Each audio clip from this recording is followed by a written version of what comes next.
Welcome back, everybody, to the Elusive I, the nature and function of the self. I'm joined again in our ongoing three-way dialogos by my good friend and colleague, Christopher Mastropietro, co-authored so many things with me, and my good friend and colleague, Gregg Henriques. We've also written stuff together, but more recently, we've done a series together called Untangling the World Not, which is the best attempt to give a naturalistic account of consciousness. And it keeps intersecting with this series in powerful ways. So I'm very appreciative for that and very appreciative for both of these gentlemen. So welcome, guys. It's good to see you. Wonderful to be here, John. Yeah, thanks, John. So I want to do a quick recap because the argument is starting to get like, it's like when you're reading Spinoza's Ethics. It's like when you're on Proposition 38. How did I get here? I can't keep all 36 and 37 propositions before in my head. I'm going to try and give a little bit of a quick recap of this, what I consider we're coming to a pivot point. I want to make 2 or 3 more theoretical moves in this ongoing argument. And then I foresee that, things are going to shift more to Gregg because of his areas of expertise, which some of you already know from Untangling the World Not. I want to bring that out. And we're going to continue.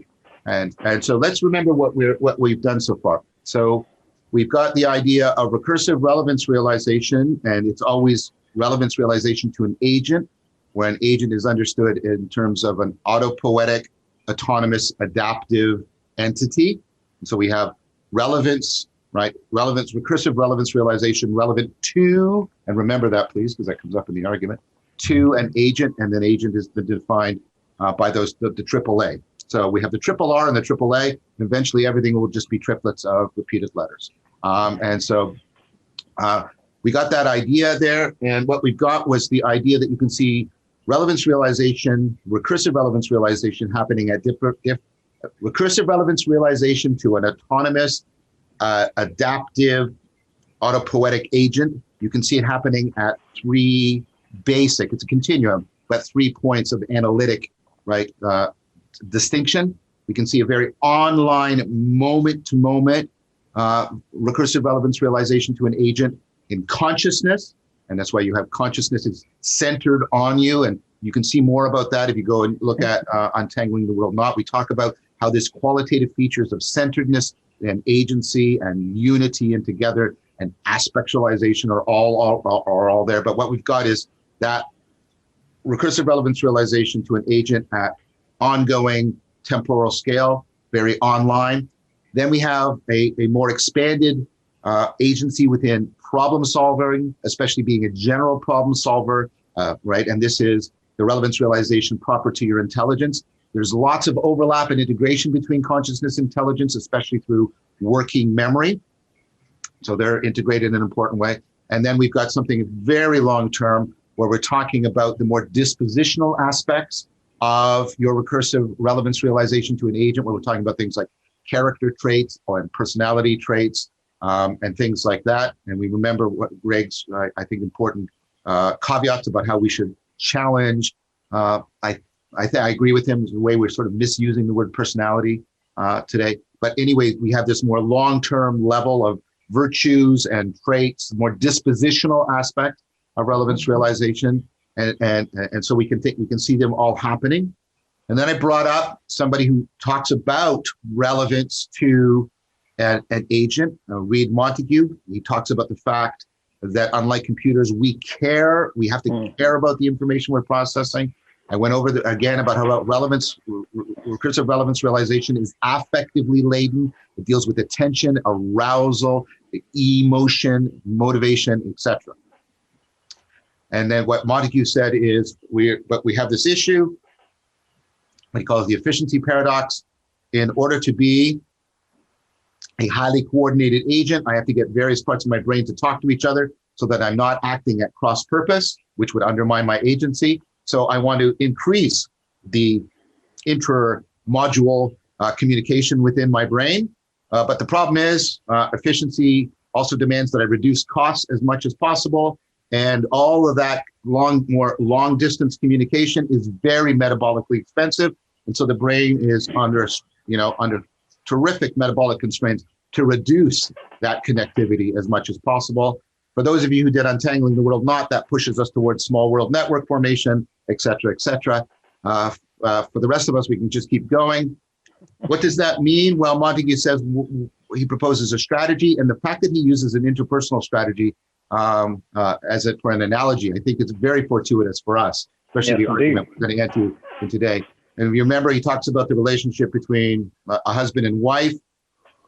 No privileging of that. Just that's his example. It's the one I know personally, so I just use it from familiarity. There's nothing else going on there. But the idea is the husband and wife. What they do is the husband has a model of the wife has a model of the husband, and they can communicate very short distance within their own internalized model, and therefore they're acting in a coordinated fashion without having to talk to each other. So you get a resolution of the efficiency paradox through mutual modeling. Montague says you can see this at many levels within the brain. I didn't mention last time, you can see it evidenced even at a phenomenological level with how the different sense modalities model each other. And some of the time that mutual modeling bleeds and things like synesthesia and other stuff like that. And that would be another whole topic we could go into. And so the idea is that there's mutual modeling, and he leaves it there. And then I propose that what you actually have to have is a dynamically self-organizing process that's also doing recursive relevance realization, because these two machines can overlay on each other. And what you're doing is you're cycling between the internal models aren't talking to each other, right? What you're doing is you're task focused. You're coordinating your behavior without a lot of internal communication. And then you pull back and you go into the default. So this is task focused. You go into the default mode network, which is highly active when people are experiencing or thinking about themselves. And in the default mode network, what happens, I propose, is this is where, like when the husband and wife do actually talk to each other and correct, and notice that this is a self-correction process, they correct each other's models so that they don't become progressively out of sync with each other. And so we cycle back and forth. So we have this sort of cyclical process going on. And then I propose that within that, the way in which we can improve mutual modeling is we can take a notion from George Herbert Mead, the generalized other, and that what can form, instead of having all these models have to always specifically model each other, you can do a massive kind, within the cycling, you can do a massive kind of data compression and variation. You can get a complexified, generalized model of how most models look. And you have to keep updating that, but you only have to consult that in order to keep all of the separate machines organized with each other. And I argued that plausibly maps onto aspects of working memory and the global workspace model of consciousness, because the global workspace is exactly that. It can take in information from any of the unconscious modules, and it can manipulate that information, broadcast back, very much like your computer desktop. Now, notice what we're getting here. We're getting already something like a witnessing function that can take in information from all of the the individual modules and broadcast back generally to them. So that's basically what I got. Sort of forward as where we got. I apologize for that. Where we got, and the idea is you have this recursive relevance realization, mutual modeling, and within the mutual modeling is the mutual modeling afforded by the generalized, complexified, evolving mutual model, right? It's the generalized one. And so what we've got the capacity to coordinate a mutual model at all these different temporal levels. And what we've got is we get an ongoing enhancement of relevance to the agent. And then we talked about the self-relevancy machinery, how, the work of Suey and Humphreys, that relevance to the agent is the glue of perception and cognition. So, and so you've got all this self-relevance at all of these levels being mutually modeled. And there's sort of a hierarchical arrangement in which you've got a generalized, evolving, complex mutual model that all the other ones can interact with in order to improve their capacity. And that's why you often go into working memory when you're daydreaming, things like that. Great. So that allowed me to pose this question at the end. we've got very sophisticated, very complex, and self-organizing, self-relevance. And I was asking, can we get from this very complex self-relevance, which is the recursive use of self, to relevance to a self, which is the entic notion of a self?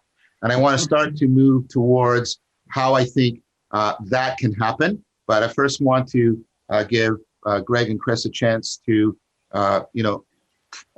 probe or press or extend any of the material from the review so far. Anything comes up for you guys? That was a nice summary. Okay. I'd be interested, John. So one question I have, we don't have to answer this right now because it might just be orthogonal to the course of the argument. Sure. But so you're talking about this process by which sort of this mutual modeling, which is combined of both integration and differentiation. Which is how it helps toward relevance realization. Right. Yeah. As being sort of the preconditions for recursive relevance realization. And it reminds me of, from a sort of an ontogenetic view, the way that in something like Jung's archetypal model of the self, the way the parturition of the ego, the way in which it emerges by differentiation from the self, and then in virtue of that is then able to recursively, in a cultivated fashion, relate and refer itself back to itself. Exactly. And so I'm wondering how, I'm interested in hearkening over to that model for a second, because I want to know, it's not exactly, I can see some pretty clear correspondences, but it's not clear exactly how what you've described maps onto that or not. So we can maybe leave that hanging if you want to address it now or later, but that's sort of top of mind for me at the moment. No, that's good. Let me do a foreshadowing, and we're going to come back to these deeper questions, especially when the three of us tackle the deeper questions about the ontology of the self and soul and spirit. Amen. Yeah. So there's a lot to be said there, definitely. Yep.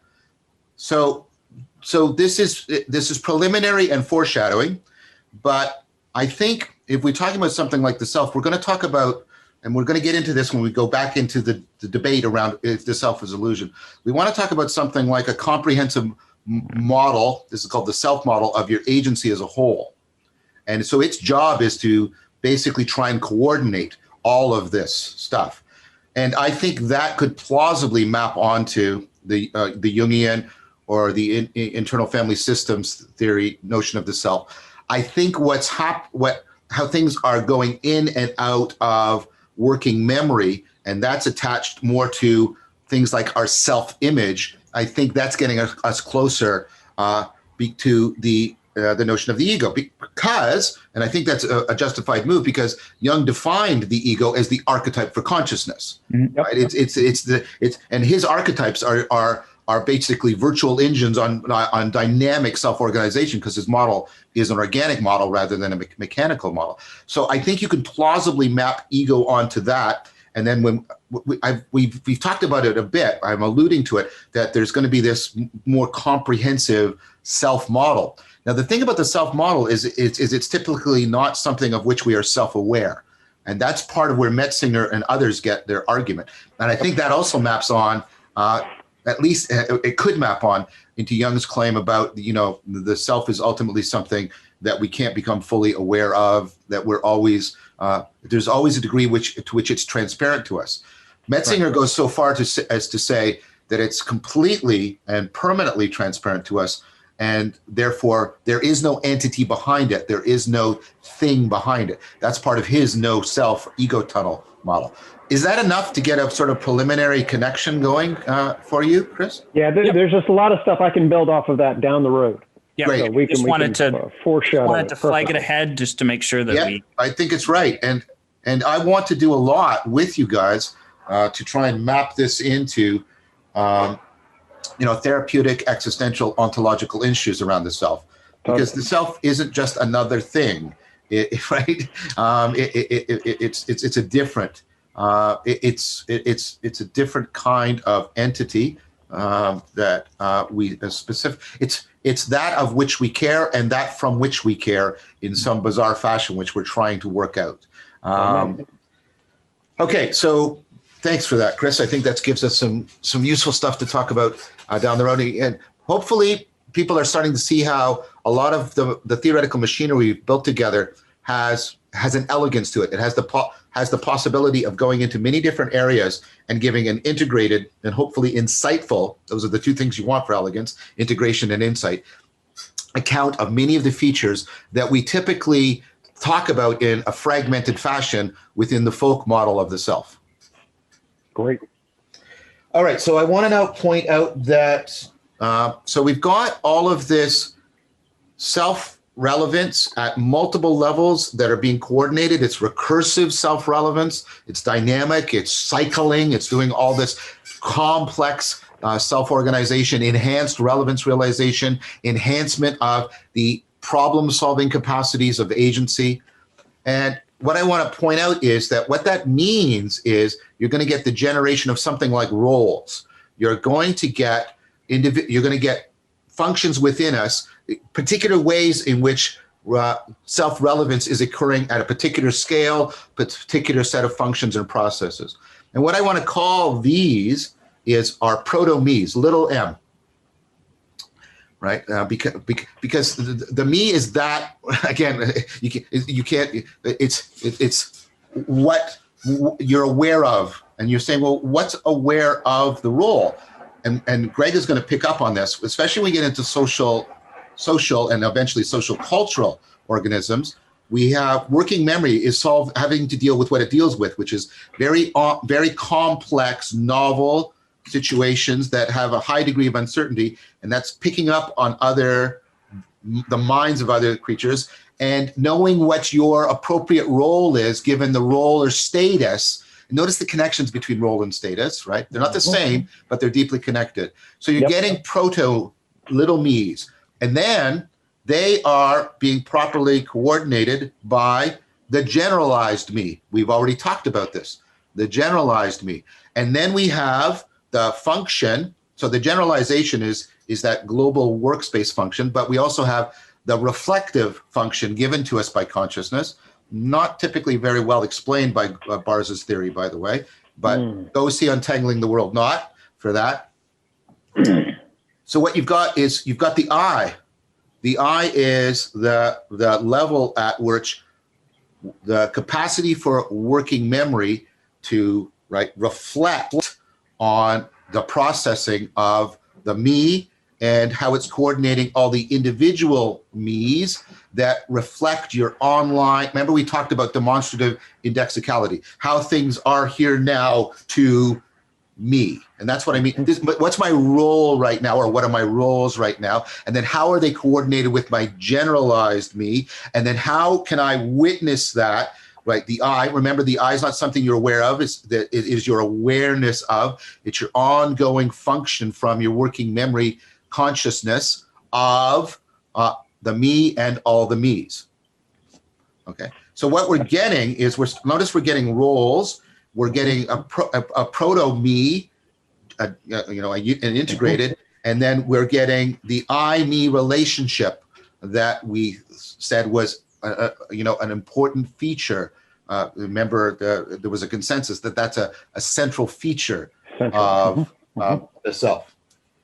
Then what I wanted to say is we have the capacity to take all of that machinery and start to get an account of how self-relevance that now has roles and a proto-me and an I, right? And all of this here-nowness all the way up to the I, and in between the me's that are coordinating all these different temporal scales and mutual modeling, all of that. We can take all of that machinery, and I think it's enough to explain how we get the emergence from this very sophisticated and complex self-relevance into relevance to a self. Yep.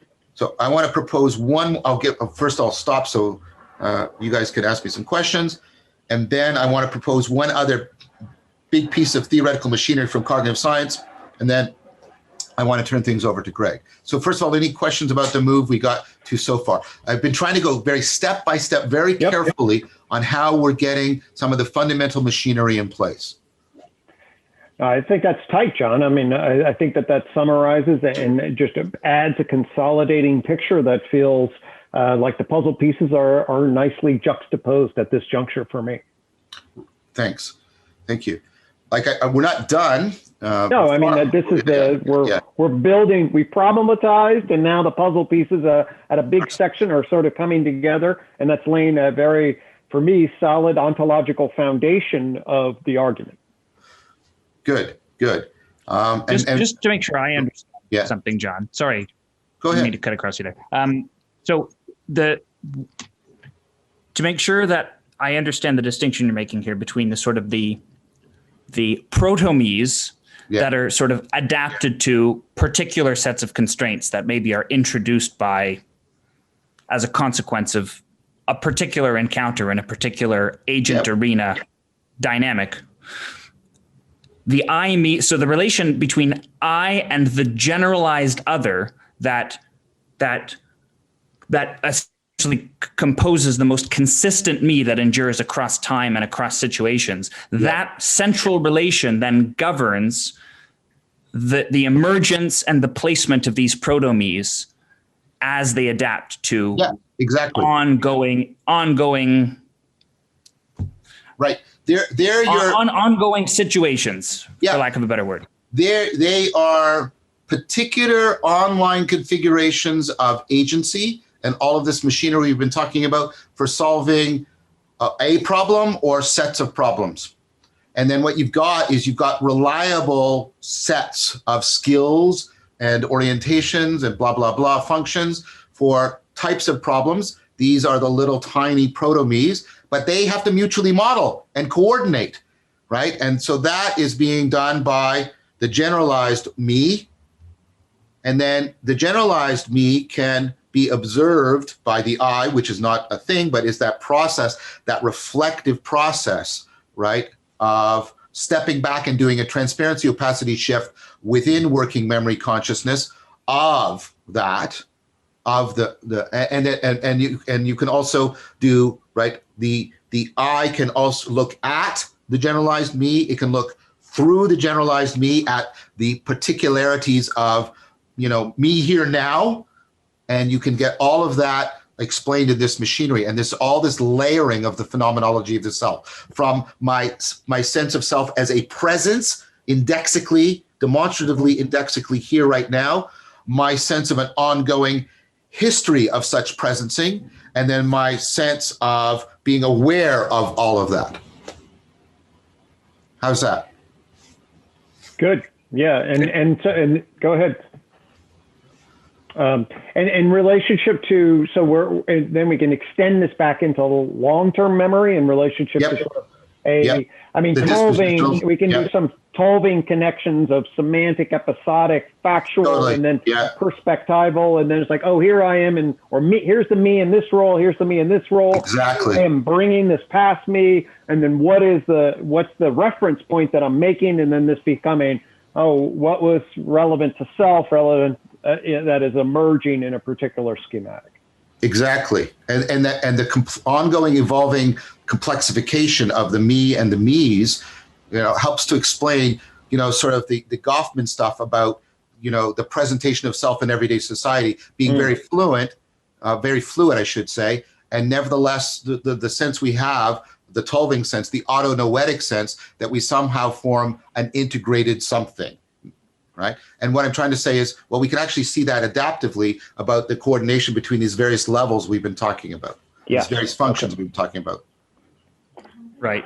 And so then the adaptivity of that central fulcral relation determines the adaptivity of all of the proto-egoic entities that determine the skills we bring to bear on any given problem.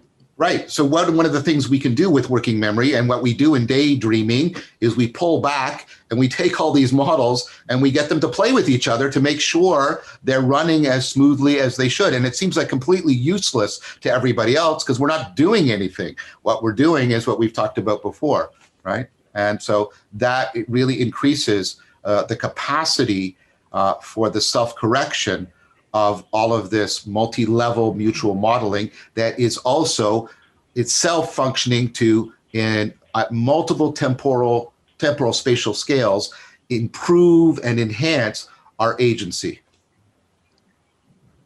So notice we've got agency, we've got roles, and we've got this complex I-me relationship now taking place. It's still not sufficient for a self, but we're getting a lot of important machinery. We're getting there. We're getting there. Ourselves. So one point I want to make, and then I'll go to the major theoretical point of trying to explain the emergence. One point I want to make, and I want to go back to the fact that notice, and it just struck us as completely natural, that Montague used an interpersonal, I guess a model, to explain an intrapsychic, even intrapersonal capacity. And that's no coincidence. Remember, we talked about the Vygotsky, how we develop a self, the social construction. Remember, we have not abandoned that principle at all. And here's the idea. We can talk about, the way we have to, and this is Mead's actual work, the way we do mutual modeling between each other.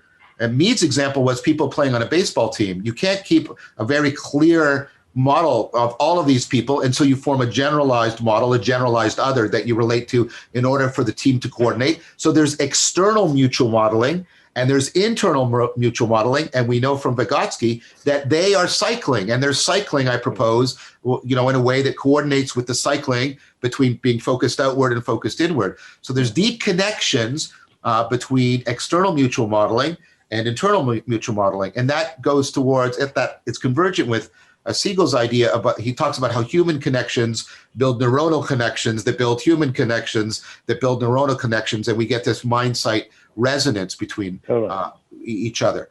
We get this complex developmental mirroring and internalization capacity. And I want to bring that in because what we have to do is take everything we've talked about so far and then say, the brain doesn't make really hard line distinctions between external and internal mutual modeling. This explains why you can do things with fiction and avatars so profoundly. You can watch people on a TV screen trying to model each other, and you identify with that. You identify with one of the characters, and you treat that. Think about how amazing that is. If we could give a computer to do that, that person would get fame, immeasurable. But we just take it as, oh yeah, of course I can do that.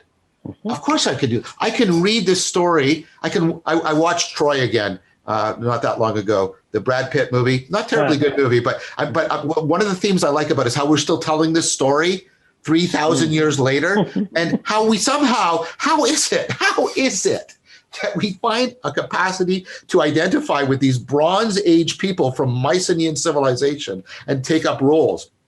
It's because, the brain uses its capacity to generate, to recognize in the external world, and it uses its capacity to recognize in the external world to help it generate in the internal world, and it's constantly doing that. And so what we now want to do is say, okay, we are inherently social organisms. And then we're going to say we've got an extra thing on. We build a shared mutual model of our mutual modeling, which we call culture. And so we're going to be social cultural beings, and that's where Gregg's going to have a lot to say. But before we go there, I want to make one more move, which is we're going to talk about how we're moving from the biological ecological arena of agency into the social cultural arena. And this is one more piece, a theoretical piece, to help explain the emergence of a self from self-relevance, which is Michael Anderson's notion of neural reuse, also called cognitive acceptation, also called the circuit reuse, because in psychology and cognitive science, we give things multiple names for no clear reason. So what's Michael Anderson's idea? What's Anderson's idea? First of all, the biological notion of exaptation. My standard example is this, the tongue. Lots of creatures have tongues. Lots of organisms have tongues. Frogs have tongues, And but we, as far as we can tell, are the only organisms that do this with our tongue: language, speech. Now, what exaptation is this idea. Evolution doesn't have to build from scratch. Tongues evolve to do other things. That's why other organisms have them. Tongues evolve to detect poison, all the taste buds, to detect really good stuff, all the taste buds, And it's also for moving food around in your mouth to help mastication. I said mastication, by the way, in order to move food around in your mouth to improve digestion. And it just happens, because evolution often kludges things together, to be also in the air passageway. It didn't have to be. We could breathe through a hole in our chest, but that's not how things evolve. Okay, so it can interrupt airflow. It's highly flexible, very highly flexible, and it's very sensitive because of all these nerve receptors, which means it's got a lot of precursors. There's a term that's used. It's pre-adapted for speech. It gives you a lot of the functions ready to go. So when you build a machine to do these other things, it has side effects. It has other functions that are there in real potential, that all evolution has to do is go, oh, of course, evolution isn't a conscious agent, but oh, I can use the tongue for speech. I don't have to build a machine from scratch.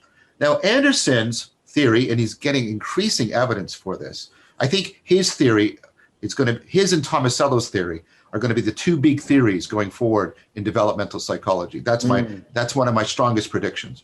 Mm-hmm. So Anderson's idea, first he was talking more across species, and now he's more and more talking about within an individual. Dehane has done the same thing. Dehane is also the person who's done the neurological model of the global workspace. None of these connections are coincidence, by the way. Mm-hmm. None of them are coincidence. Okay, so what Anderson is saying, the brain will use some of our language, it creates a particular functional role for a part. So this part of the brain is really good for dexterity in the right hand, and handedness is an issue we could talk about. We're not going to talk about it now. Okay, so it's doing all this stuff. It turns out that when you build a machine for doing that, and you've got to do it because you've got to model, remember the self-modeling robots, you got to model the hand. It turns out that machine is also really already well designed for syntactic articulation of speech. Mm.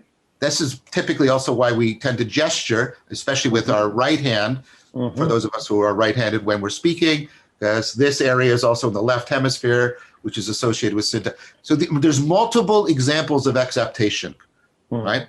And so here's the idea that when you have machinery that evolved to do all this complex multi-level mutual modeling, right? Yep. For a biological agent, it is already well designed to be exacted in a certain way into the social cultural arena. Amen. And that exaptation process can help to explain how this very complex, evolving, recursive, role realizing, self-relevance to an agent can ultimately become a self. Beautiful. Mm-hmm. Any questions about that proposal, gentlemen? Do you want to say a little bit more about just, okay, so yes, there's this cognitive exaptation process where we can transpose particular models. How do we then add that to our modeling of the self, or how does that all of a sudden sort of explode the potential for self-modeling or those kinds of areas? So you've already got the idea that all of these systems are complexifying, and complexification itself produces emergence. So my standard biological example, you take a zygote, it integrates and differentiates. When something is integrating and differentiating in parallel, and we've already talked about that with agency and roles and the I and the me, if it's simultaneously differentiating and integrating, it's complexifying. Because I'm complex, I can simultaneously do many different things in an integrated fashion. So I can do things that I couldn't do when I was a zygote because I've gone through a process of complexification. Complexification itself produces emergence, but what we can do is we can even speed up that process of emergence by saying what the complexification does is it also can exact functions that are already in existence. It doesn't have to create functions from scratch. So that complexification process, which is an emergence process, can also be an exaptation process by which new functions. So let me give you an example. Okay. We already talked about how caring and affect and selective attention and arousal are bound up in recursive relevance realization. And the system is taking care of itself and it's modeling itself. And so that affect is also bound into the taking care of itself and the modeling of itself. And then we said, but the internal and external mutual modeling, right? they can reinforce each other. So we can take the machinery of agency and it can be exacted into sociality. Yep. Right? Okay. Because what I'm doing is I'm taking the mutual modeling machinery and then getting it to exact between individuals. Yes. I can jump off of that for, yes, that looks perfect. Okay. But I wanted to make one more point, and then No. I think this will help you. We can see the emergence of affect that is like directed to the agent, but vectored through social modeling. We can see the emergence of things like guilt and shame and embarrassment, which start to indicate how the caring about the self is being vectored through, recursively vectored through the modeling of other minds who are modeling me. Beautiful. Great. So, that answered my question very nicely. Thank you. You're welcome. So what I think is we're to a place where we've got, right, what I want to propose and what I want, I think Gregg can say this better than I can, but I want to propose that as we move into the social cognitive arena and we start to exact this cognitive emotional machinery, this mutual modeling machinery, we get into another kind of process, and that is going to bring about personhood.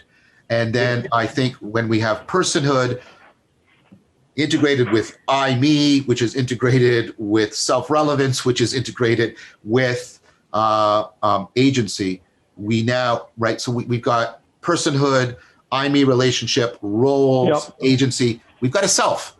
We've got a self. Excellent. So, like I said, Gregg, I think this is where I'd like to turn things over to you because, I mean, you have a phrase for this, and I know it's in stages, so I'm not meaning to connote with the phrase that it's a one move, but you have this thing about we move from being primates to being person, and you have some stages about how that happens. And exactly. I'd like to now turn things over to you, and if you can integrate it with what we've been talking about, that'd be great. Absolutely. So let's pick up where we are. We've constructed an agent which now has this capacity for integrating sub-me's, beginning to model and then exact off of particular kinds of modeling, and then it's building this relevance to self modeling system. And I often like to put this both in terms of, if I think about human development across the lifespan, but also phylogenetically. So we would definitely want to create a phylogenetic history here. And I'm going to then pick the ball up, mostly what we've been talking about is agent arena relations. And now I want to agent arena relation. Excellent. Okay. So I want to drop it into this social relationality. Okay. And then this capacity to drop in. So I want to then bring in another R, which we talked about at some level, relational recursive relevance realization. Okay? Totally. Which now all of a sudden is basically going to create a whole other self-other agent arena relation. Okay. Right. So now we get more of a triangular relation.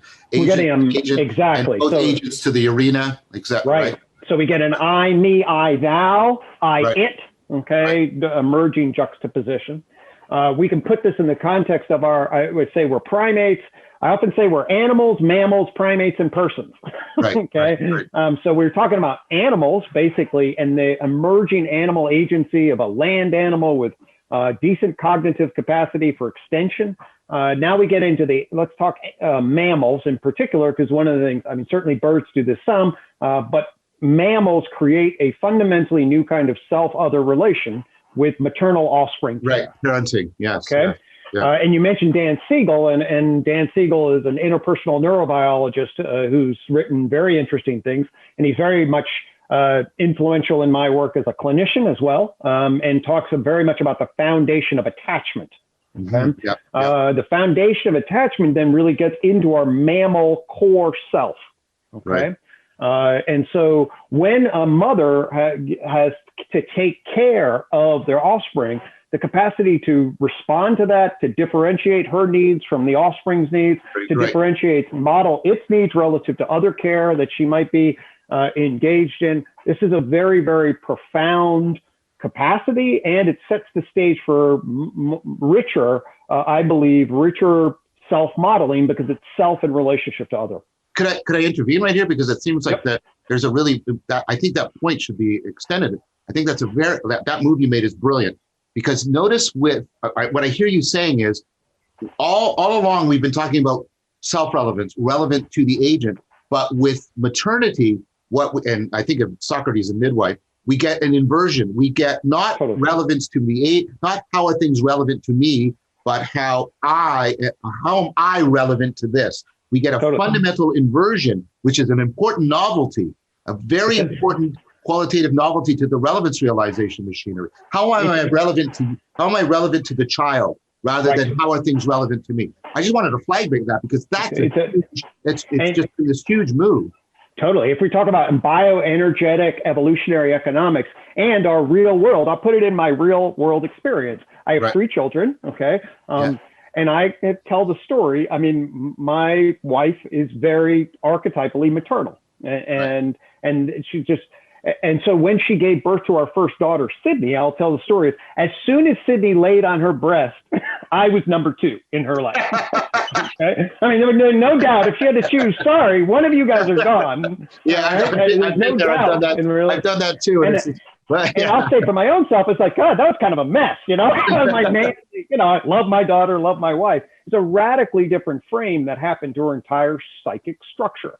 As soon as that other, it really just became self, and her projected self-calculation was, this becomes a dyadic unit, an extension of self, and the recursive relational relevance realization is radically shifts. And you can just see it, you know, it's an archetypal natural moment of the relational world of mammals in that embodiment. So now what you have to do is you have to model, with the point of motherhood means that we start to build the machinery of modeling the self-other dynamic in very intimate ways, because essentially from a genetic perspective, it's an extension of the self, but it's also different than the self. It lives, it has different needs and all of this. So this really, that's the first move I wanted to make, is the mammalian attachment move.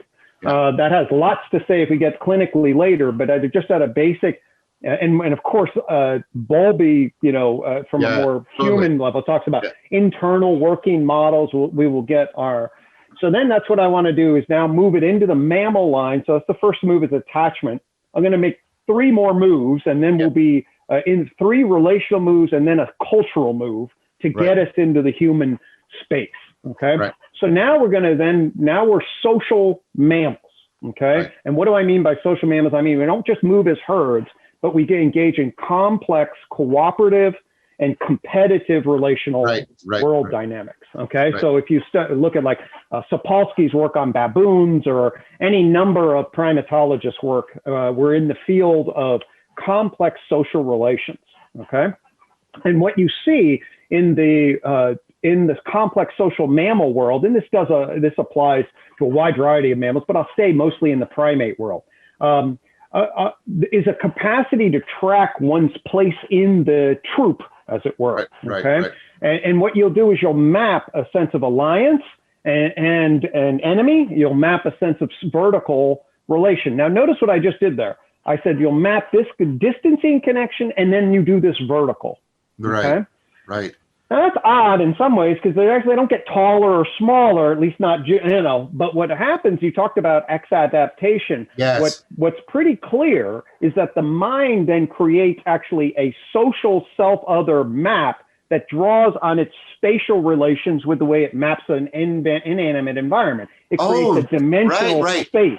Okay. So the navigational space is being exacted into social space. Exactly. In fact, they can demonstrate this, that the same basic architecture of seeing yourself as basically upstairs or downstairs is very similar to seeing yourself as up above or down.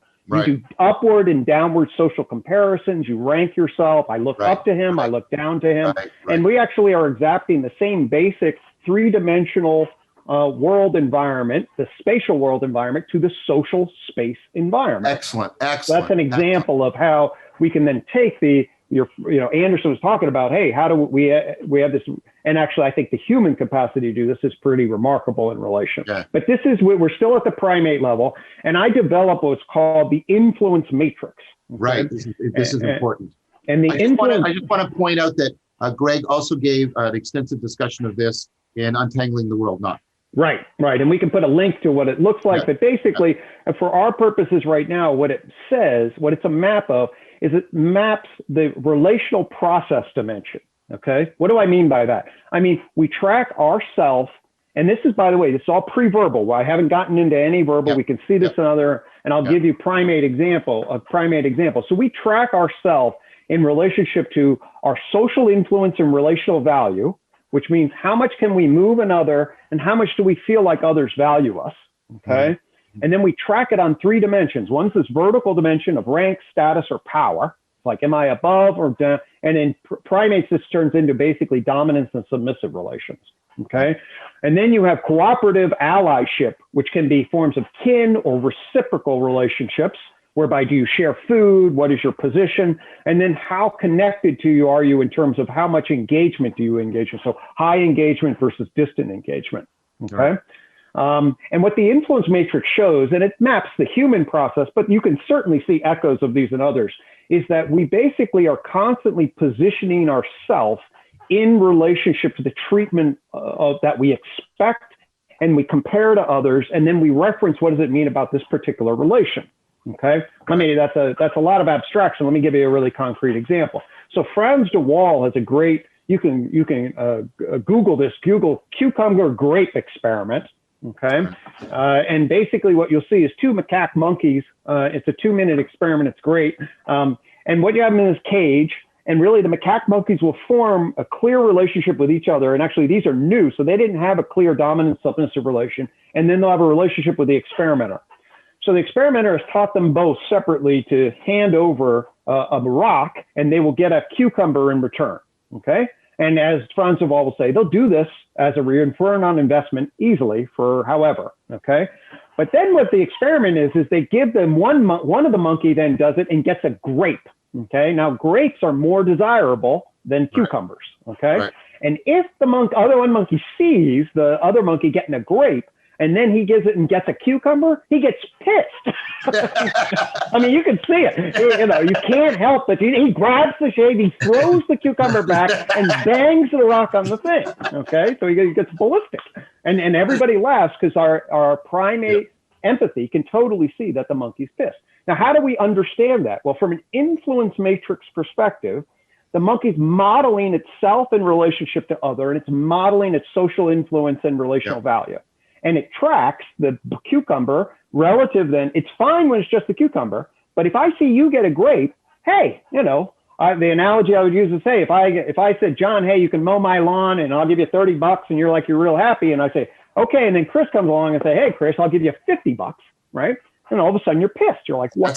That's a parable by Jesus, by the way, the parable of the laborers. Yeah, exactly. So the point of it is that we are constantly imputing, we have general models and then specific models of self and relationship to others that we're constantly getting active. And what that does is it allows you to map, regain relational recursive relevance realization of the social space. Right. Amazing. All right. So now, and then every primatologist will tell you that you absolutely need this to navigate the cooperative and competitive relations of a primate troop. Okay. Right. All right. So that's step 2. Now we have this whole social self-other relational field that's interpsychically. Okay. So perspectively, we have access, and then we have participatory access in between. Right. So we get to see ourselves, and then we get to see their reaction. And so we get them to do all of this modeling and relation. All right. So that's what we share. Now I'm going to jump into Tomasello, and now I'm going to get into the hominid line. So we're primates here. And we can see that I'll make an intro because we mentioned this in the before we started that it'd be useful. We can show animal capacity for an emerging self model that's significantly more sophisticated by viewing what Gordon Gallup did, what's called mirror self-recognition task. Okay, right. Actually, it's a really fascinating experimental task in 1972, and we were asking the question, well, what self-awareness do animals have?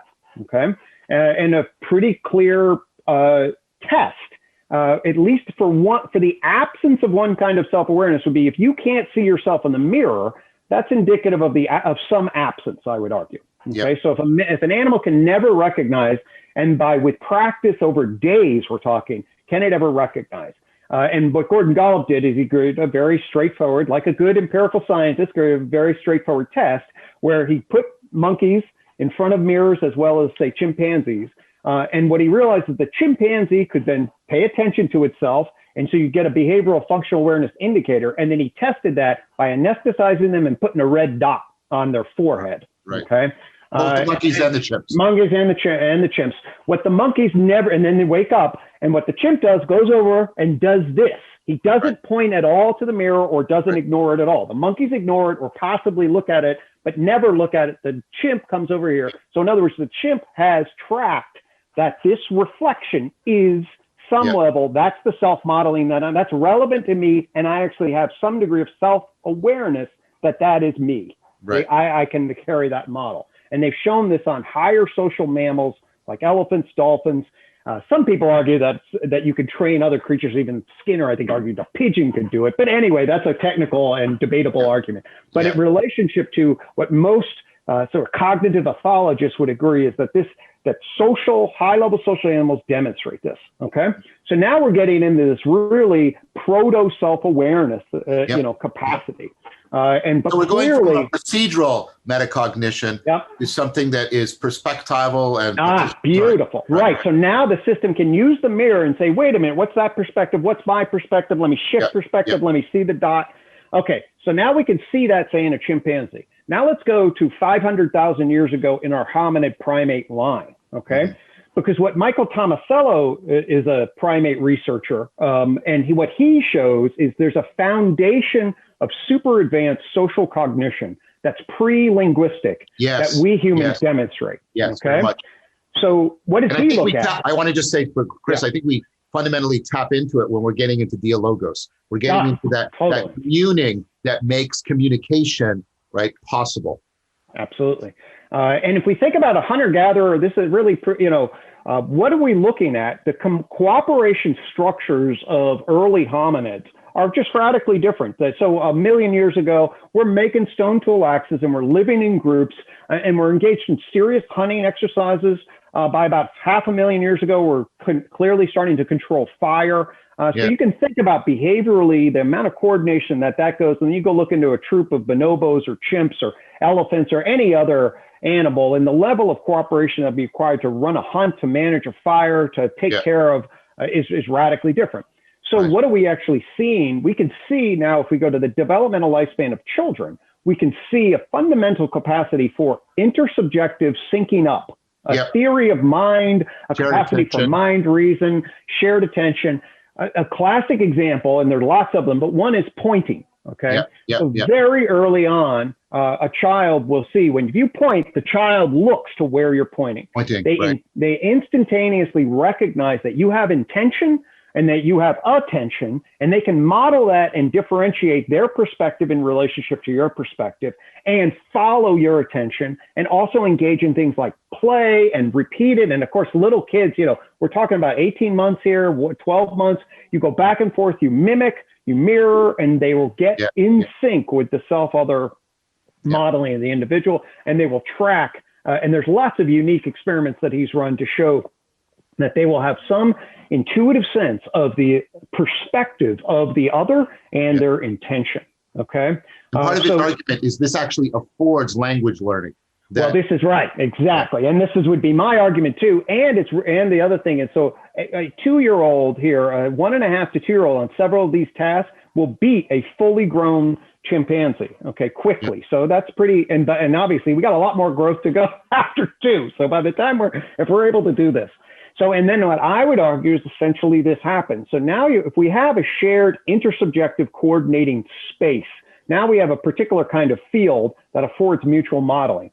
And then if we have an X-adaptated capacity for sound making, and some cognitive flexibility for pairing particular kinds of symbols with activity that engage, then all of a sudden you get the potential for rhythmic musicality in symbolic word broken symbolic word indication, which I think is happening, 500,000 to 250,000 years ago. And that is an enormously rich coordinated structure. So could I add one thing in here? Of course, yeah. No, this is a pretty fast-paced run through. So you're doing it eloquently. I want to bring in Arbib's idea that one of the things we can do, and you can also see it beginning with children, because pointing is a gesture, and let's get clear how much, and this is the work of Susan Golden Meadow, how much gesture platforms and make speech available. Now, what Arbib argues is what you can do. Remember how I said we use the generate to recognize or to communicate. So we can use the actions, we can use the movements by which we act. And what we can do is we can change them from being actions to me communicating with you about action. And this is pantomime. And pantomime, he argues, is really interesting because it goes from, like, it's not the same as a closed communication system. Animals communicate, they make noises, but they can't do displacement. But I can pantomime about events that have not yet occurred, or about things in the past, or things I would like you to do. And I can string various sequences of pantomimes together so I can get displacement, I get compositionality, it's open-ended, and I start to get a lot of the features that are going to make something like spoken language possible. But pantomime depends on the Tomasello stuff that Gregg is talking about. Totally. It depends on that we have developed sophisticated, shared communication and a sophisticated capacity to internalize and mimic and imitate each other. And the interesting thing about it is, I'm doing it right now. And this is the work of Susan Golden Meadow. We're always gesturing because gesture helped to bridge between action and language, because gesture is just gesture is weird because we are simultaneously pantomiming to ourselves as if we were pantomiming to others, but we also end up communicating to others with our gesture. It's this massive convergence of everything we've been talking about. And Gregg's point also about how we exact the spatial stuff into much more abstract stuff. I just wanted to throw that in there as another way of helping to get this bridging that Gregg is so beautifully building for us right now. 100%. We actually can quickly then just go down. If anybody's ever heard of Polyvagal Theory, okay. Right. Polyvagal Theory basically is your embodiment of whether or not you check that it's an open, safe, reciprocal, participatory environment, or a defensive environment where there's going to be threat. You feel it right into your body. So we have this very, very embodied sense to determine whether the social arena is something that's open, threat, and reciprocity giving in relation, or wait a minute, competitive, defensive, and worried in a particular way. So a radically different set. So we actually can check the system pools back into the embodiment all the way down to the modeling. All the way down to the modeling. All the way. So now we have this intersubjective space where we're like, hey, there, antelope, spear, or axe. You do all these kinds of, processes. And I also believe that musicality would be huge here, like rhythmic, boom, boom, boom, getting us in sync in relationship to it. And it really creates this implicit intersubjective space, which, by the way, I believe that if we get into religio and some of the things that we need to actually revitalize in relationship to our spirituality, from a bottom-up perspective, I think this is a huge point in relationship to what we need to cultivate.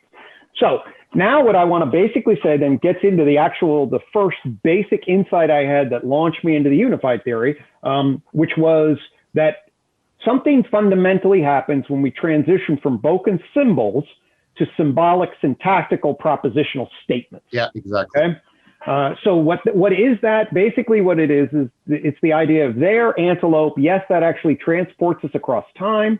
It does a number of different features. But what there are the antelope does, the propositional statement, and in fact, linguistic analysis, what's the fundamental unit of meaning making is a proposition. Why is it a unit of meaning making? Is because it actually makes a truth claim. Right. It's a truth claim that can then be challenged. Okay. So explicitly. So what it does is it opens up a factual, and then it also opens up negative counterfactual space around it in a particular way. Excellent. Okay. So now you have what then I argue is what the proposition did next was a cognitive adaptation on the negative space, which then became the question. Right. Why? Wow. Brilliant. Brilliant. What? Yeah. Who said, why don't we hunt the gazelles over there? Okay. Right. So now once you activate a factual, now you can activate counterfactual, and then you have basic one-word things that open up vacancies around the why, what, when, where, and all of that then creates a combinatorial explosion, okay, that now has to be modeled, all right? And then I say that question-answer dialogue system created the problem of justification. All right. So now the problem of each one of these in real world, every proposition is an investment. It has influence implication. It has accuracy implication. Okay. And actually we can then divide the problem of justification in three different fundamentals. One is the analytic side, like, is it true that there's antelope over there? Okay. So there's an analytic component that would say, no, it doesn't correspond. How do you know? All right. Evidence wise.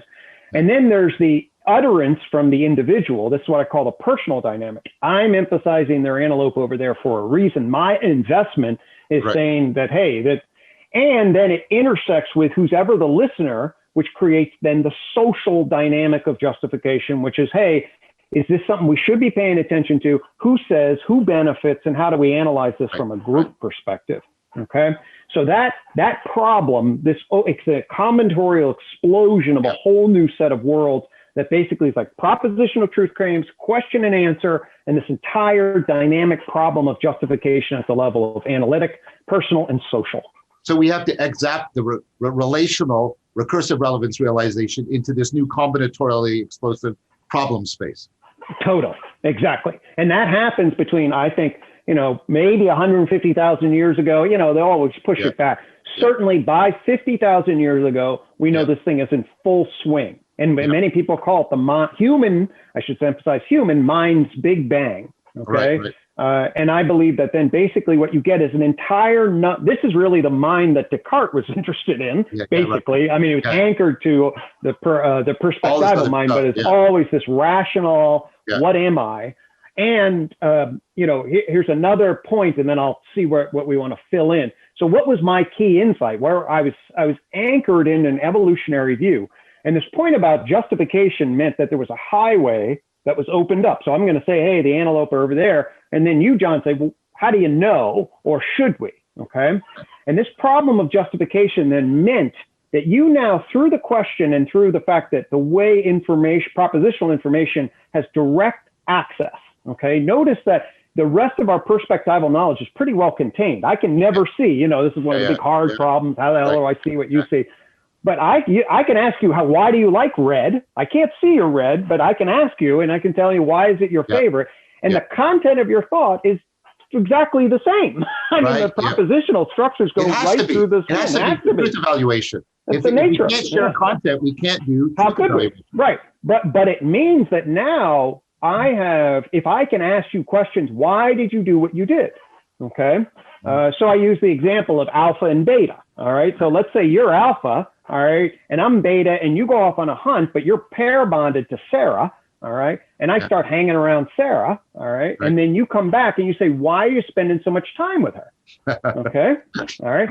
Now, what if I access my thoughts and I say, well, my hope is to separate the two of you and take her as my mate. All right. Well, what? You're done. Okay. So notice, what if I say, well, she's helping me plant seeds? Okay. Notice both of those are potential explanations for what it is that I'm doing, but have radically different social consequences. Right.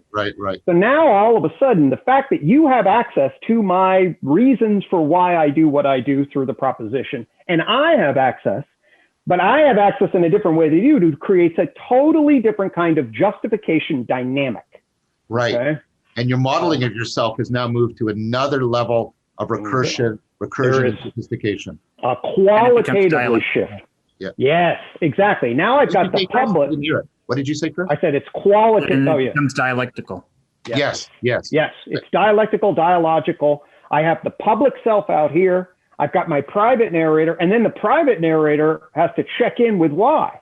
Okay. And now you get into the whole issue, and this is where I'll bring it to sort of a close. But what is the human ego?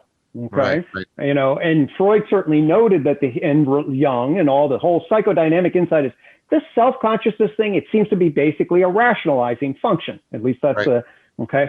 Now that's the observation, but Freud never actually really explains why does the rationalizing interpreter function evolve. Okay. It just basically says, oh, that's sort of the design of it. Well, why is it the design of it? Well, the problem of justification that emerges with propositional language gives you a crystal clear evolutionary reason why an evolved egoic interpreter function would appear on the scene, and it would have the design features that it does to manage public and navigate private in a very complicated and, shall we say, psychodynamic and interpersonal fashion. That's beautiful. That's an impressive summary, Greg. Just amazing. And so what I'm hearing from you is we get, you know, we've got this agency, and then we've got all that machinery that, you know, I was discussing, and then it's getting taken up into the socio and then sociocultural, the social cognitive, and then social-cultural. We're getting all the shared we space that Tomasello talks about. Right. Can I actually, I'll put in a point there about thank you for making the cultural, because the other piece is that I didn't emphasize, but it's very important, is that what then happens is to coordinate us are the emergence of systems of justification. Exactly. Systems Okay, great. that then are the networks of what is our shared understanding of our roles, of our place, our worldview, our ideologies, agency, the universe, everything. what we are. Now, all of a sudden, the whole narrative that coordinates us as what were primates now to become peoples, as it were, now becomes networked into these systems. And that's what I call culture with a capital C, are these networks of systems of justification. So is it fair to say that what we see is agency being exacted into socio-cultural justified agency, which is, I think, that what manages our roles and manages the various identities we assume within status and other cultural divisions that you've talked about? That to me sounds like what we mean by a person. That's what a person is. A person is such a social cognitive, justified kind of entity. That's why so that it has a moral status. It has a normative status for us. It's not just a functional or phenomenological. It's a socially, culturally justified, normatively sanctioned kind of agency. That's what I'm hearing you say. That's brilliant. Yep. I'd often call it the culture person plane of existence. Right. And so now what we have is we have agency, we have all of the mutual modeling, and how everything is affording and platforming everything. We've got roles, we've got I, me, and then the I, me's go from being proto to being fully fledged, being culturally discussed, culturally modeled. We have, and we've got all the way up to personhood. It seems to me now what we have is we have a lot of the dimensionality, both vertically and horizontally, horizontally meaning developmentally through time. We have a lot of the machinery for a self, especially because this, and we've mentioned, this kind of agent is not only how things are relevant to it, but how it is relevant to others in a justifiable way within a social cultural system that it belongs to and within which it has its agency. That to me sounds like we've gone from relevance, we've gone from self-relevance to relevance to a self. And that's what we're now talking about here, because when I'm justifying myself, that is a totally different thing, because it is dependent on how much I matter to you and how much I can make myself relevant to you. But nevertheless, it is being introjected back into me on terms of how I understand myself. And that's where we get, as I said, we get the acceptation of the emotions into these socio-cultural normative emotions of guilt and shame, pride, honor, esteem, et cetera, et cetera. Absolutely. Those self-conscious emotions, which act as sort of self-reference to particular kinds of, to others, to particular kinds of ideals. Absolutely. So what I think we've done is we've given a very plausible account for the emergence of relevance to a self from self-relevance. And we have woven that, thanks to you, Greg, very nicely with the whole stuff we were talking about earlier about the social construction of the self. And now these two things have just converged together. So I want to introduce what I want to talk about next time, but then we'll open it up for reflections on what's happened, because this has been a really pivotal, and I like the way it was something. I'll do a little foreshadowing just to leave it, go ahead. and then certainly go. So what also this means is that we get this interpreter function now stuck on top of, because this is an evolutionary, and then it explodes. I will say many times I connect with people clinically who have parts of themselves that seem to be recursively realizing some aspects of this environment.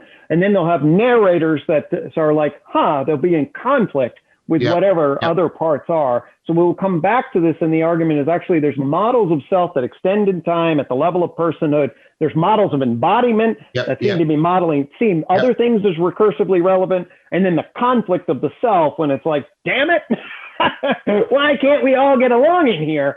As well, that's what I do a lot in the world of psychotherapy is tracking those kinds of breakdowns, as it were, or disintegrated conflicts.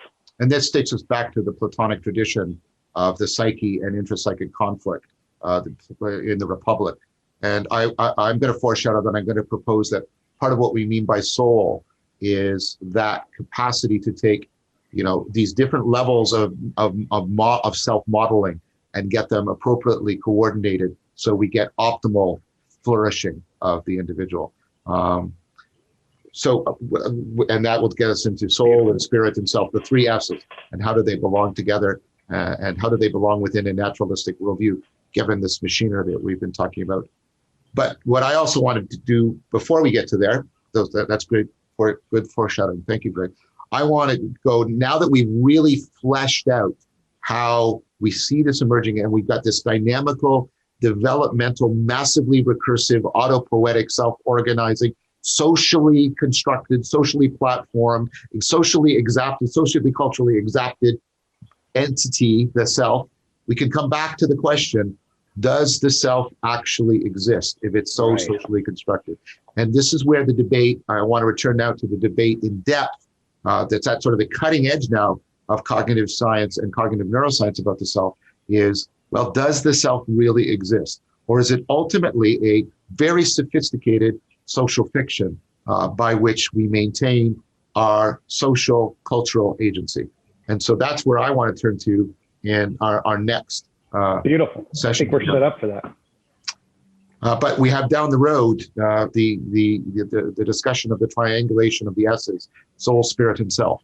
Amen. Chris, Greg and I have talked a lot this time, and I wanted to give, I think that's okay with you, Greg. I want to give Chris sort of the final word for us today. Anything he wants to say, any reflections he wants to bring to bear? Thanks. Yeah, that's okay. I kind of knew that would be what today was, and I was absolutely fine with that. I don't know that I do, to be quite honest. I think that I might just hold everything in abeyance until we actually talk about those three S's. I think I'll have a lot to say about that. Yeah, I expect that we're going to at some point turn things over to you when we turn to the three S's. So I foresee that as being. But you asked some very good pivot points and questions of redirection throughout today. So I appreciate that. And, no, that was good. It was good. I mean, it was good. I think that sort of very, very comprehensive phylogenetic account that you gave, Greg, that was very impressive. And I think I know that needed to happen before we could venture into the territories that we're going to venture into. So, and I like the way the ontogenic argument I was giving and the phylogenetic argument Greg was giving. Greg did this wonderful job of just meshing them like this. They just fit together beautifully. They are very intertwined. Thank you. Yes. Okay. Well, that's it for today. And so I want to thank everybody for their time and attention. And we'll see you next time on The Elusive I, the nature and function of the self. Goodbye, everyone. Take care.